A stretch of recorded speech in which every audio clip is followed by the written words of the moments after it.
Krishna Krishna Krishna Krishna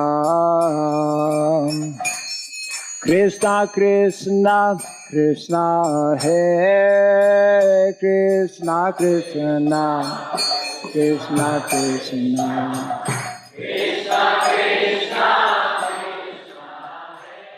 Om Namo Bhagavate Vasudevaya Om Namo Bhagavate Vasudevaya Om Namo Bhagavate Vasudevaya Om Namo Bhagavate Vasudevaya Om Namo Bhagavate Vasudevaya Om Namo Bhagavate Vasudevaya Om Surabhyay Namaha Om Surabhyay Namaha Om Surabhyay Namaha Om Surabhyay Namaha Om Surabhyay Namaha Om Surabhyay Namaha Mukam karoti vacham pangum langayate girim Yat kripat maham bande Shri Gurum Dinataranam Yat kripat maham bande Shri Gurum Dinataranam Hare Krishna. Hare Krishna. Welcome to our Srimad Bhagavatam class. Continuing from Canto number 1, chapter 2, entitled Divinity and Divine Service. Not everyone follows English, is it?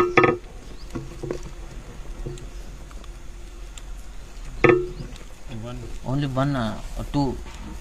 Only one, Two. and two.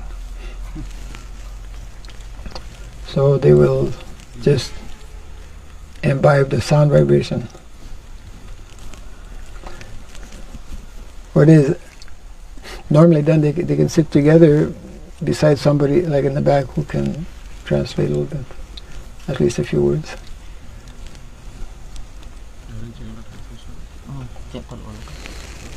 So you can work it out. Today we're doing text number, I believe 19, correct?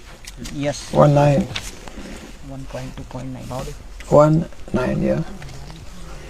Tada Tada Rajas Tamo Tamo Bhava Bhava Kama Lobhadayas Cha Ye Cheta Etair Anavidham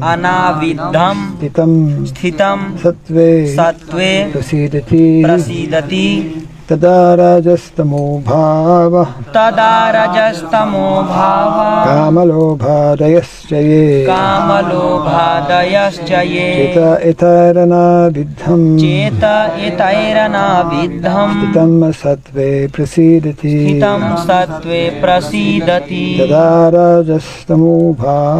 Tada Rajastamo Bhava Kamalobhadayaschaye Cheta Etairana Vidham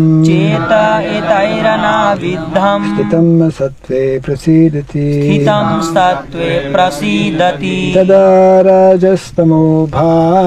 Tada Rajastamo Bhava Kamalobhadayaschaye Cheta Etairana Vidham Sthitam Sattve Prasidati Tada Rajastamo Bhava Kamalobhadayaschaye Cheta Etairana Vidham Sthitam Sattve Prasidati Tada Rajastamo Bhava कामलोभादयश्च ये चेत एतैरनाविद्धम् स्थितं सत्त्वे प्रसीदति तदा रजस्तमो भावाः कामलोभादयश्च ये चेत एतैरनाविद्धम् स्थितं सत्त्वे प्रसीदति Tada. At that time. Rajaha. In the mode of passion. Tamaha. The mode of ignorance. Bhavaha. The situation. Kama. Lust and desire. Lobha. Hankering. Adayaha. Others. Cha. And. Ye. Whatever they are. Chetaha. The mind.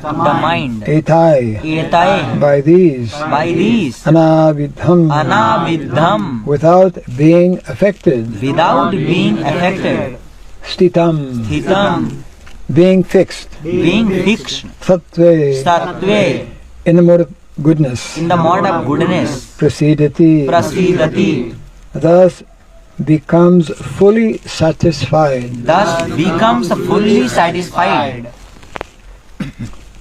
Calendar jagya? Ho gaya? Yeah. Okay.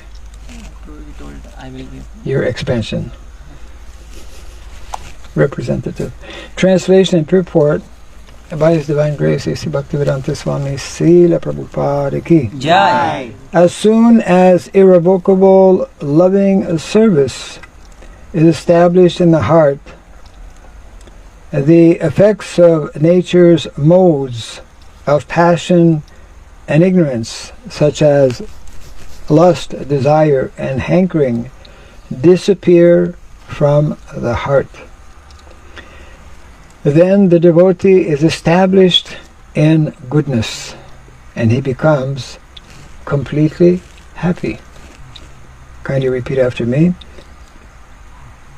As soon as irrevocable loving service is established in the heart, the effects of nature's modes of passion and ignorance, such as lust, desire and hankering, disappear from the heart. Then the devotee is established in goodness, and he becomes completely happy. Purport. A living being in his normal constitutional position is fully satisfied in spiritual bliss. This state of existence is called Brahmabhuta or Atmanandi, or the state of self-satisfaction. This self-satisfaction is not like the satisfaction of the inactive fool. The inactive fool is in the state of foolish ignorance, whereas the self-satisfied Atmanandi is transcendental to the material state of existence. This stage of perfection is attained as soon as one is fixed in irrevocable devotional service. Devotional service is not inactivity, but the unalloyed activity of the soul. the soul's activity becomes adulterated in contact with matter, and as such the diseased activities are expressed in the form of lust, desire, hankering, inactivity, foolishness, and sleep. The effect of devotional service becomes manifest by complete elimination of these effects of passion and ignorance.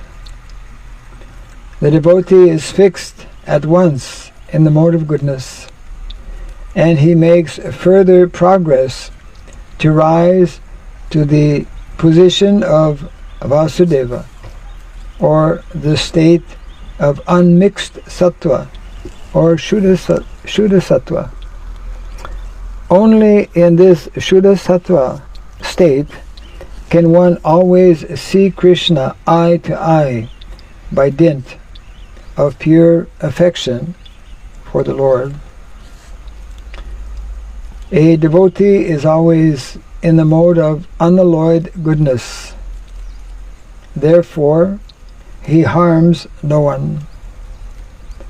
But the non-devotee, however educated he may be, is always harmful.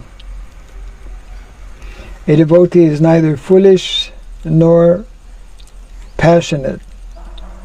The harmful, foolish, and passionate cannot be devotees of the Lord, however they may advertise themselves as devotees by outward dress. A devotee is always qualified with all the good qualities of God. Quantitatively, such qualifications may be different, but qualitatively, both the Lord and His devotee are one and the same. Translation again. As soon as irrevocable loving service is established in the heart, the effects of nature's modes of passion and ignorance, such as lust, desire, and hankering, disappear from the heart. Thus, the devotee is established in goodness, and he becomes completely happy.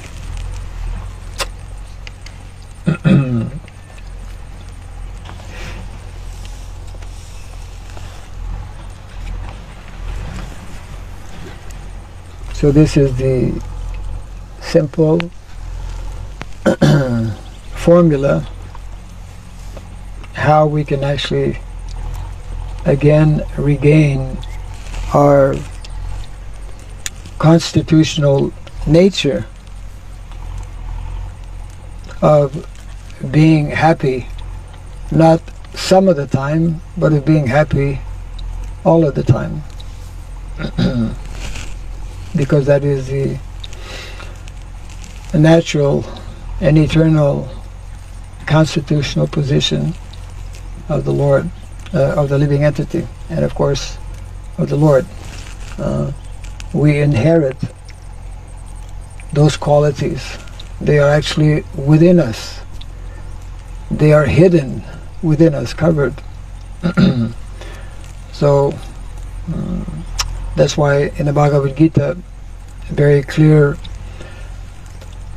explanation is given on the subject matter of the modes of material nature. Most people in the material world do not even know that there is such a thing as modes of material nature. At least as devotees we come to know something. Yeah, there's 3 modes of material nature, and we come to know as well how difficult it is to overcome these modes of material nature. So it is especially these lower modes of nature, passion and ignorance. The characteristics of these modes are mentioned here. Lust and greed and desire and sleep, lethargy. That is why from the very beginning Srila Prabhupada very intelligently engaged his disciples in so many different activities to get them out of their inertia or lethargy, giving them all kinds of activities and service, because by nature we are meant to be active.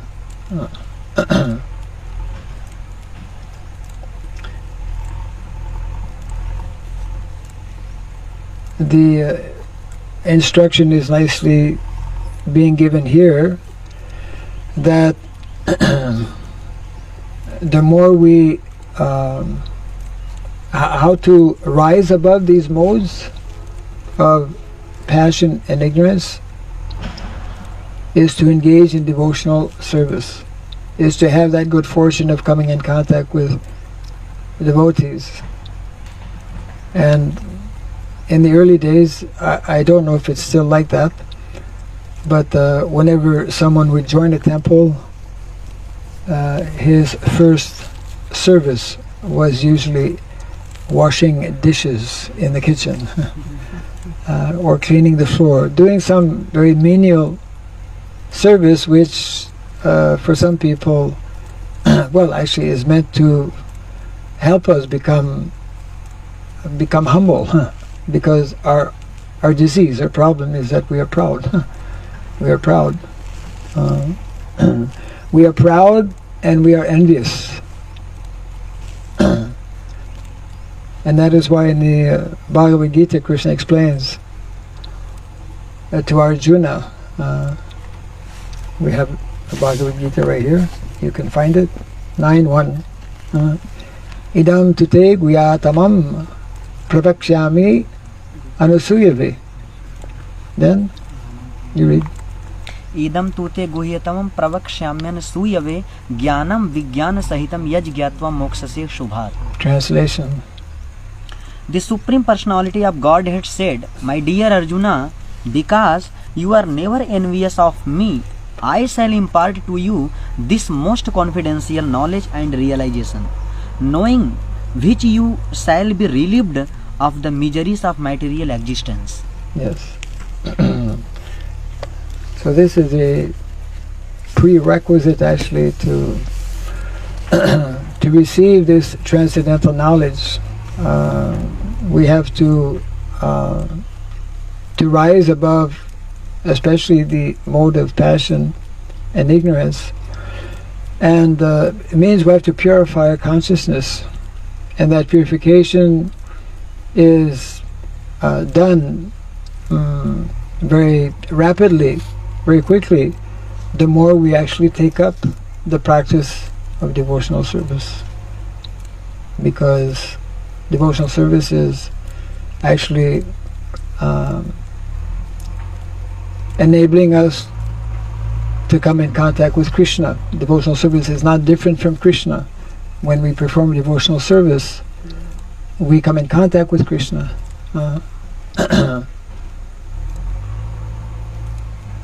And we will see in the next few verses how what it actually means to become situated, to become fixed in the mode of goodness. That verse actually will explain that it is only when we are properly situated in the mode of goodness that we can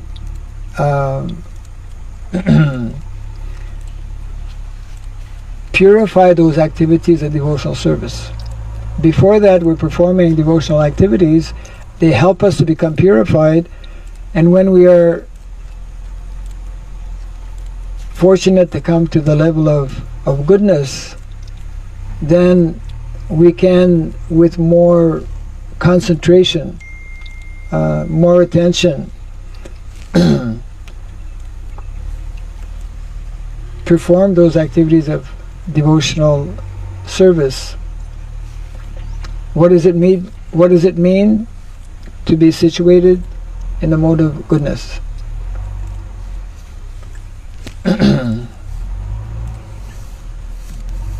One time Prabhupada explained very simply, to be situated in the mode of goodness means to follow the 4 rules and regulations. Simple, actually. In one way simple, in another way not so simple. But that is why from the very beginning, when one comes to Krishna consciousness, he comes to know about these 4 principles. They are the pillars of dharma, and anyone who actually follows these principles will naturally come to the mode of goodness. And it is only in that mode of goodness that that one will be able to, with more we could say effectiveness, with more attention, take up activities of bhakti or devotional service, which will then attract Krishna's attention. Our whole goal and purpose is actually to attract Krishna. Why to attract Krishna? So that he can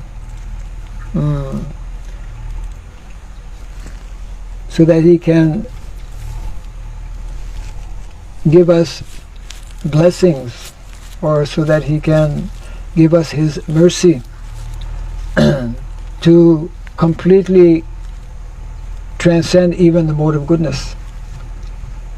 And that process is also the same by continued and more intensified activities of devotional service.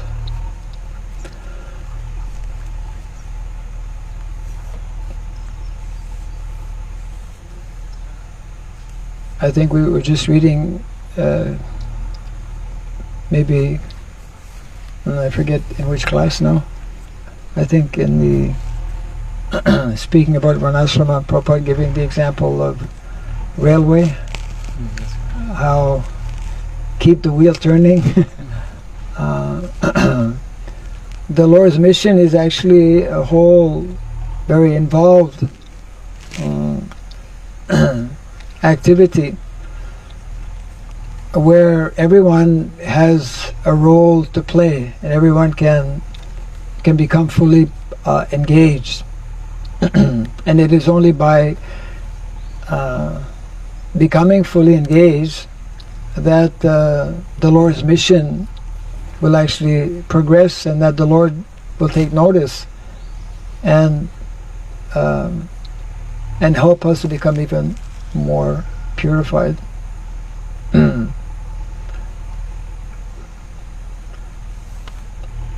So the verse here is nicely explaining that this is how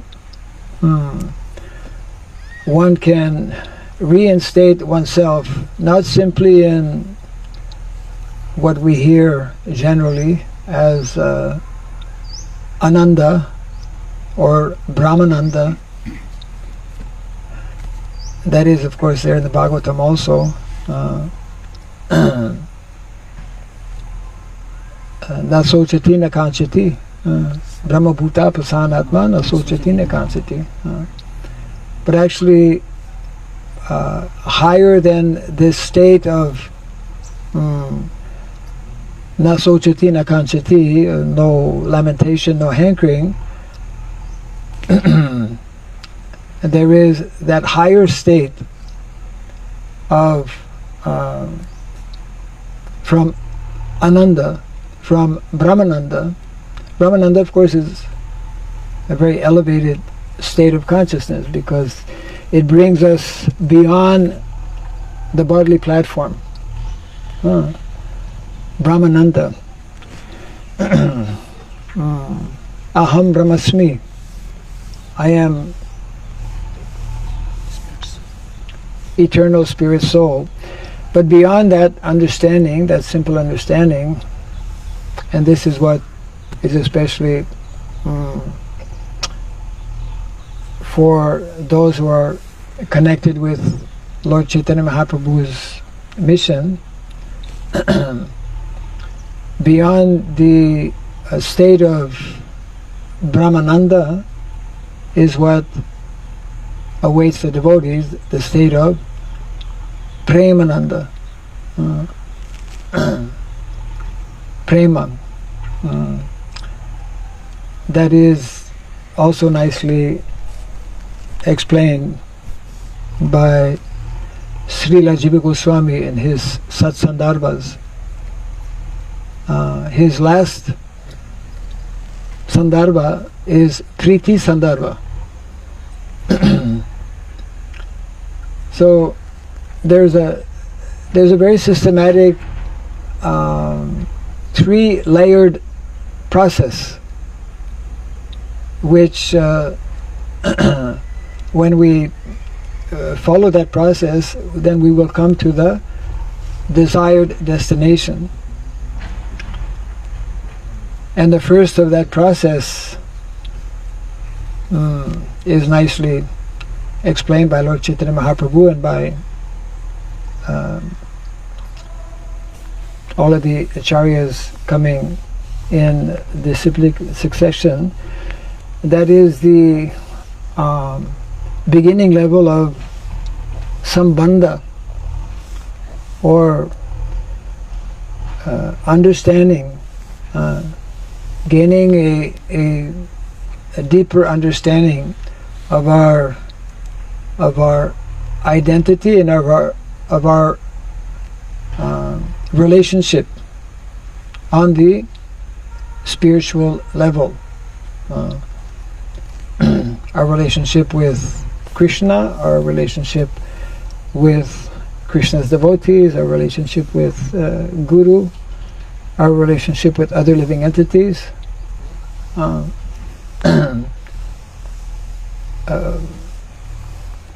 That beginning level is actually the most challenging level, and unless we perfect that initial level of sambandha, then we cannot go to the second level, or we may whatever we do on that second level, which is the level of abhideya, engaging in proper activities. So that is a very critical level, which necessitates that we rise above these two lower modes of material nature. If we want to be effective in our practice or in our activities of bhakti or devotional service, then that first level of sambandha has to be properly understood. And of course, unless we get the first level of sambandha, then abhideya, we will not be able to reach our desired destination, which is on the individual level, to come to that stage where we are understanding ourselves as eternal servants of Krishna, and where we are actually experiencing happiness and satisfaction on that transcendental spiritual platform. And of course that's only possible when we become situated in the mode of goodness, when we therefore hanker for the good association of devotees, where we hanker for devotional service, and where we are very eager to be part of and to assist in the mission of the Acharyas, in the mission of Lord Chaitanya Mahaprabhu. So in all the different sections of the Bhagavatam and Bhagavad Gita, we see how there's a very systematic process by which, if we simply apply that process, if we put it into practice, then slowly, gradually, the desired result will come.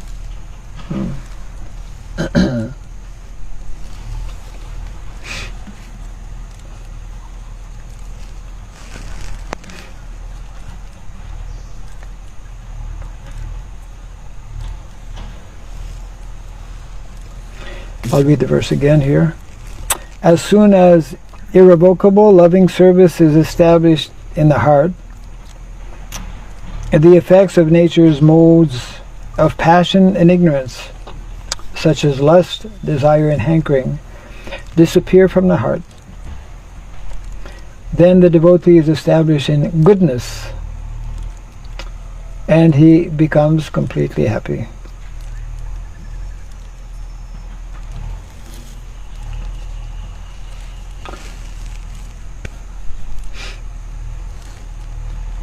So any thoughts on this?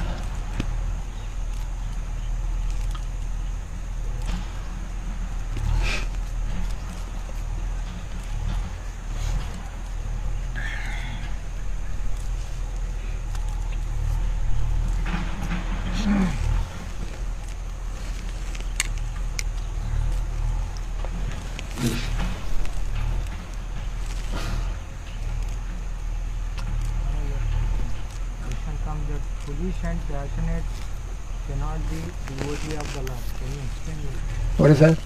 Passionate and foolish cannot be devotee of the Lord. The passionate and foolish. This devotee also, according to their mode, they are working. Somebody may be in Tamoguna, somebody is Rajaguna. I mean, that does it mean that devotee also understand? Because if somebody is pure, he need not be follow the Varnasrama, because he is already he's reached the topmost.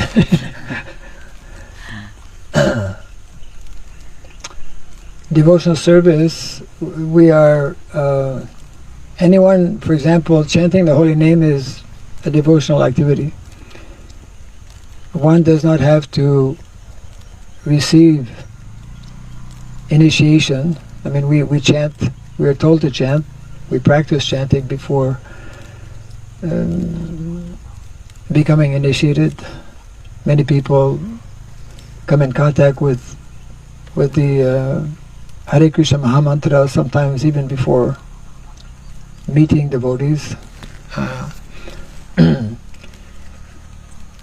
The message that is being conveyed here is that when we are covered by the lower modes of material nature, then we may perform devotional activities, but they're not pure devotional activities. They're motivated in different ways, and and we generally cannot perform proper devotional activity. Of course, we try to engage everyone by those activities, even though they are still situated in the lower modes. They get some benefit, they get purified.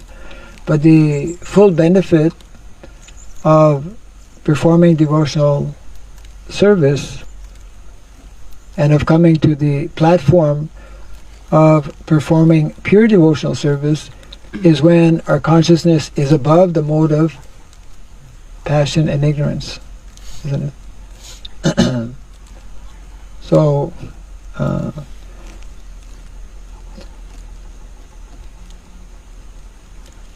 entrance, having the opportunity to take darshan of the Lord is open to everyone. That's a devotional activity.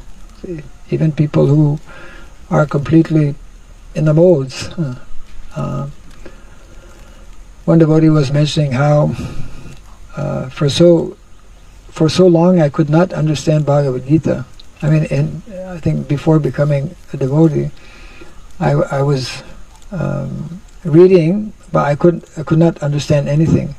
Then I became a vegetarian. Then I started to understand. Prabhupada said actually that because unless one gives up some of these activities which characterize those in the mode of passion and ignorance, that's why Prabhupada clearly explained how those who are addicted to meat eating, very difficult for them to actually understand or to advance in spiritual life. Because they may not know or realize, but they are implicated in very heavy karmic reaction. Yeah. And it is going against one of the 4 pillars of dharma, that of daya. They don't understand that they are the cause of so much suffering by allowing animals to die like that. So Prabhupada identified meat eating as actually a major stumbling block, because it keeps one in the lower mode, and one may read these literatures but not be able to understand.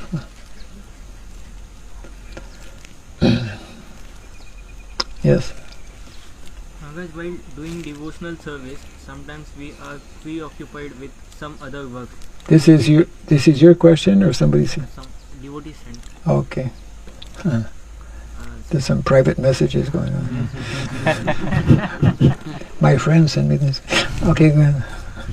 While doing devotional service, sometimes we are preoccupied with some other work, maybe related to our work or family or something else, because of which we are not able to discharge service with full mood of surrender, and we are then bound to go out of our comfort zone. Does service done with that consciousness also has some same purifying effect as service with complete surrender? The question is, does that service have the same effect? As one gets benefit even if one is not fully absorbed or conscious, but one will not get the desired benefit or the full benefit. Yeah. There are so many distractions, of course, when we engage in devotional service, and but Krishna is explaining that unless one performs that service, those activities in a particular, let's say, unless there is a quality to that service, then we will not be fully be able to attract Krishna's attention. That verse is nicely explaining this point. In the Bhagavad Gita, Tesham satata juktanam bhajatam priti purvakam dadami buddhi yogam tam. So Krishna reciprocates with his devotees according to their level of surrender. Yeyatam mam prapadyanti tam sataiva bhajami aham. As one surrenders unto me, I reciprocate or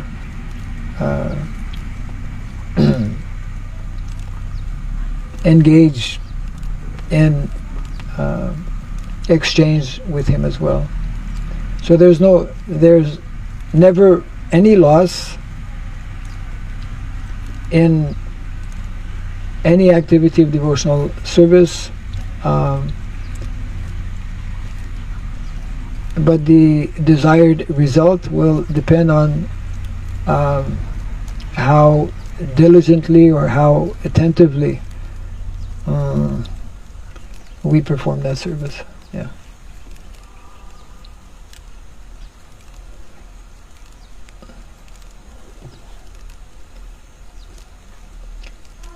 And the Bhagavad Gita, Krishna speaks about with one pointed mind or intelligence. So that there is that quality. Just like hearing is also a devotional activity. Sometimes we are attentive in hearing, and most of the time we are less or not attentive. So therefore we miss out. We miss out on hearing, and we miss out on Krishna's mercy, who's understanding if we are making that effort to hear nicely whatever is being conveyed. Yeah.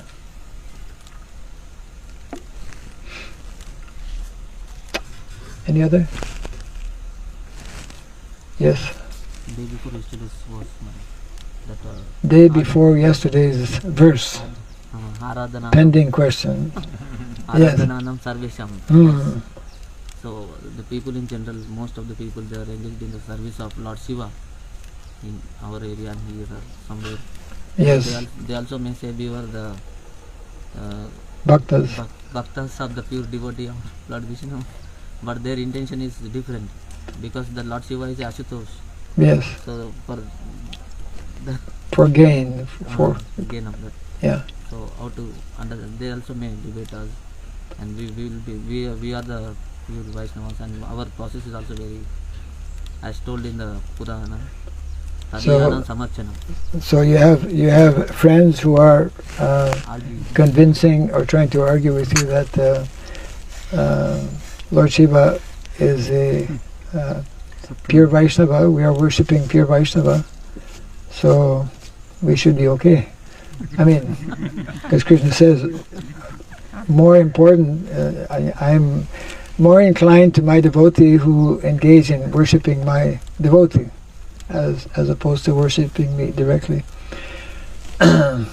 Which is actually true, but if our motivation for worshipping a pure devotee is to get some material gain, then that devotional approach is not actually pure. The Lord Shiva is, of course, the purest of Vaishnavas, but if we worship him with some material motive, then that is not in keeping with the basic instructions that are there, for example, in the Bhagavad Gita. Whether they are reading Bhagavad Gita, yeah, there is one. they read their own version. In Andhra, another Gita is also there. Huh? Gita Makarandam. They follow that.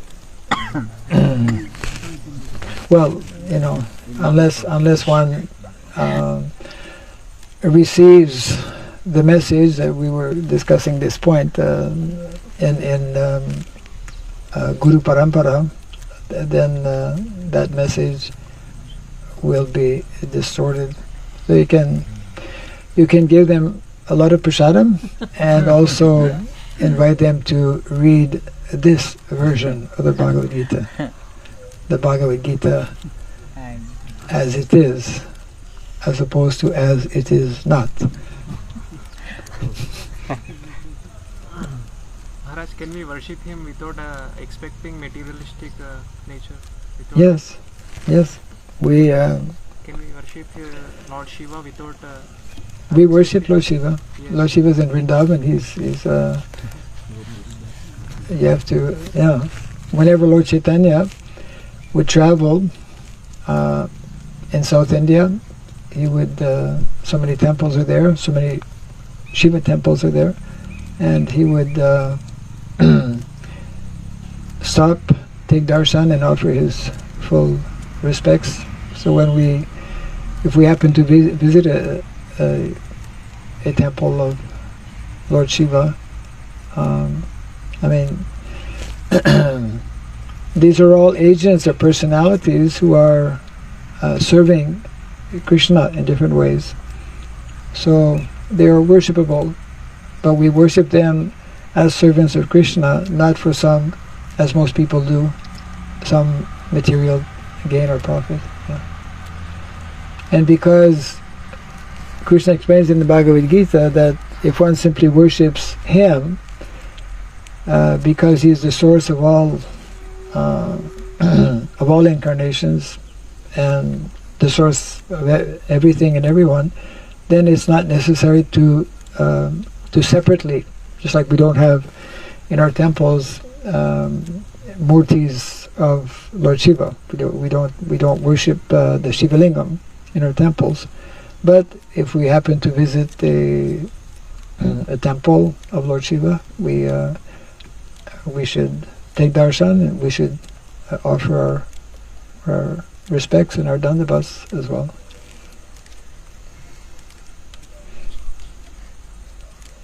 Especially in India, where probably many people grow up worshipping Lord Shiva. Especially in South Mahadev. In South India, Tamil Nadu, they worship Lord Shiva. Yes, we also worship Lord Shiva. But we don't worship Lord Shiva as the Supreme Personality of Godhead. We worship Vaishnava, we worship Prabhupada, but we don't worship Prabhupada as the Supreme Personality of Godhead. We worship Vaishnavas, we worship so many things. Our whole philosophy is worshipping Krishna and what is related to. We worship cows, but the cow is not the Supreme Personality of Godhead. Yeah. So we will close here for now. Jai Grantaraj Srimad Bhagavatam ki Jai, Srila Prabhupada ki Jai, Hare Krishna.